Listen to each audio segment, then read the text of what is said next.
may ano lang ako, may kwento lang ako sa inyo. So, nung nakaraan kasi, Sunday, papunta ako ng church.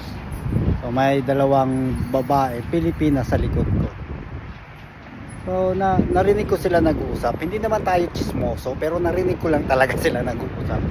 So, si girl 1, naghahanap din ng trabaho, nag-a-apply na din siya.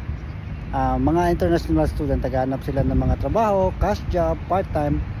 Si girl 2 naman, sabi niya, girl, kailangan nasa line pa rin tayo. Hindi tayo pwede magtrabaho ng iba na hindi naka-line sa atin. I don't know kung anong linya nila. Hindi ko alam kung ano yung work nila before. At sabi ni girl 1, pwede naman siguro mag-apply tayo ng yung cashier ba yun, at saka yung fast food. Sabi ni girl 2, hindi. Kailangan nasa linya tayo para daw pag nag-graduate sila, at least meron na silang experience. I don't think so kung cover yung part-time nyo sa magiging like experience nyo dito sa Canada. Hindi ko lang alam. Hindi kasi ako sure kung ano yung pinag-aralan nila. Dapat tinanong ko na sana. Anyway, meron lang akong advice sa kanila. Guys, kung plano nyo mag-IS dito o yung mga andito na, huwag mo na kayong mamili ng trabaho. Mag-start kayo ng kahit anong trabaho, first job nyo, kahit ano muna, i-try nyo. Tapos pag hindi nyo gusto, then alis kayo. Pero alam nyo ba, isa sa pinakamagandang steps yung makahanap ka ng trabaho o magtrabaho ka kahit ano.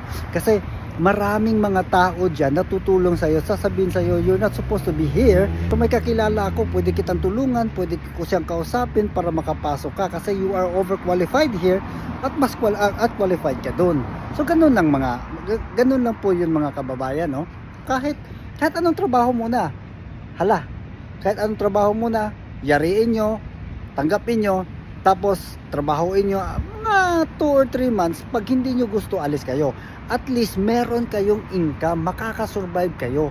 Kesa naman araw-araw kayong gagastos, lahat ng mga baon nyo, yung dinala nyong pera dito, mauubos yan. Tapos kailan pa kayo maghahanap ng trabaho pag wala na kayong pera? O di ba? Hangga't meron pa, hanap kayo ng income din. Hindi yung puro tayo labas, dapat meron din tayong pasok. So kahit anong trabaho muna yan, kahit mag-cleaners kayo, kahit mag-cashier kayo, mag-fast food kayo, walang problema. Basta ang importante, kumikita kayo. At ano nga, makipag-usap kayo, makipaghalubilo kayo sa mga kasamahan nyo. Baka meron silang kakilala na pwede kayong matulungan. O di ba? Kanya lang yung diskarte dito. Diskarte lang talaga yung kailangan natin dito, guys. So, pero depende na din sa inyo yun. Kasi buhay nyo din naman yun eh.